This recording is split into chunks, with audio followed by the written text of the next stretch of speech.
Hi guys, welcome back to BROMED Lectures. In this video, we're going to be addressing overproductive states of the anterior pituitary.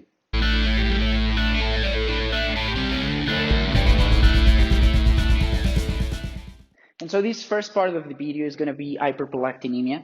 And so the most common cause is going to be adenomas. And these are mostly sporadic, but remember there's an association with MEN1 syndrome with a three-piece pituitary, parathyroid, and pancreatic tumors being associated in this syndrome. The pathogenesis, the prolactin state is going to generate an inhibition of GnRH secretion, which unfolds as a galactorrhea amenorrhea syndrome. Remember, there's other causes, low dopamine states, such as due to drugs like metoclopramide or risperidone or any other antiemetic or antipsychotic that develops a low dopamine state. Prolactinoma, the one we already mentioned, and in hypothyroid states, there's a increase of TRH, which commonly presents as an increase in prolactin. So have these three in mind for the exam and for the questions that you're going to be answering. So for the signs and symptoms, usually you recognize the disease earlier in women since they develop amenorrhea, loss of libido, and this one, bilateral galactorrhea, which is more specific for the disease. In men, since we have pretty non-specific symptoms such as erectile dysfunction, loss of libido, this is where you commonly see the macroadenomas. The macroadenomas are defined as more than 1 centimeter in diameter, and so they develop compression of the optic chiasm with visual disturbances, the bitemporal hemianopsia being the most common one. And then osteopenia and osteoporosis are mentioned, but these usually develop if the patient has a disease course long enough to cause them. So for the diagnosis, you first need to exclude other overprolactin states, which are pregnancy, lactation, hypothyroidism, as we mentioned. You should measure TSH and the drugs that we already mentioned. And so secondly, you check the prolactin levels.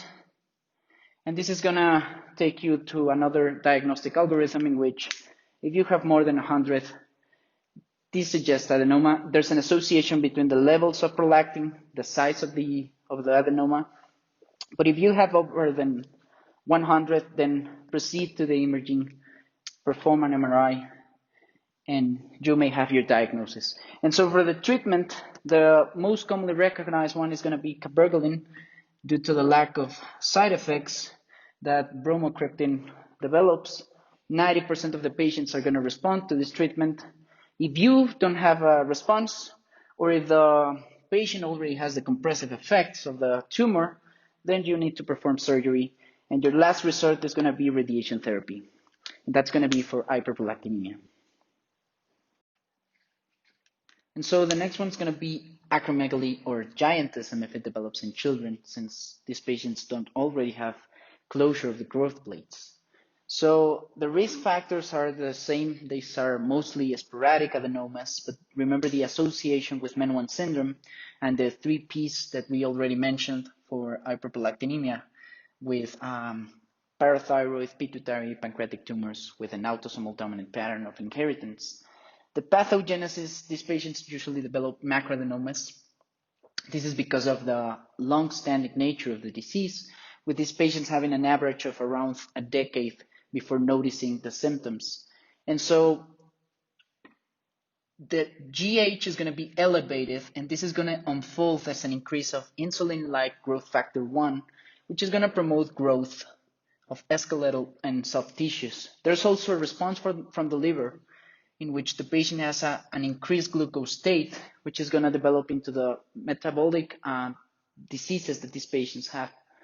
So for the signs and symptoms, remember skeletal, soft tissue changes with an increase in shoe, hat, ring, glove, boots, whatever size. They're going to see that there's an increasing of the length that they need for these accessories. Prognatism with widening of the teeth, deeper voice. They usually test on obstructive sleep apnea. The patients are going to have enlarged soft tissues like the heart, the lung, the spleen, the liver, the kidneys, and remember they have an increased risk of cancer, okay? And now these patients can develop edema, osteoarthritis, and they also test for carpal tunnel syndrome. And then for the cardiovascular anomalies, they develop hypertension, some arrhythmias, hypertrophic cardiomyopathy, in which they develop a diastolic dysfunction of the heart. And this is usually the most common cause of death for these patients. And there's also a pretty clear association between these states and the development of increased atherosclerosis. Remember, I mentioned the increase of glucose from the liver, which is going to unfold as diabetes mellitus in these patients. And since these are macroadenomas, these patients are going to have visual field loss, the bitemporal leminopsia, as we mentioned previously with hyperprolactinemia. And now the diagnosis, the best step is going to be to first measure the IGF-1 levels. This one's going to be your first step. And then if this one's positive, then you confirm with a 100-gram glucose charge, in which if you see that there's no suppression of GH, you have a positive test. And after that, you perform your imaging with MRI, and now you have your adenoma localized, because for these patients, the most common treatment is going to be surgical resection. Around 90% of the patients are treated with this therapy, but there's second-line agents like some metastatic analogs, with octreotide being the commonly one used, but beware of the cholecystitis that you may develop with these somatostatin analogs, since they are blocking the action of the gastrointestinal tract. And now the other agents you may see, but not commonly used, pegvisomant, a new medication which is a GH analog, and cabergoline, especially if these patients have prolactinomas, you can use this medication. The last resort is going to be radiation therapy. Reserve it for the patient that does not respond to these treatments or is not a candidate for surgical resection, and that's going to be for acromegaly or giantism.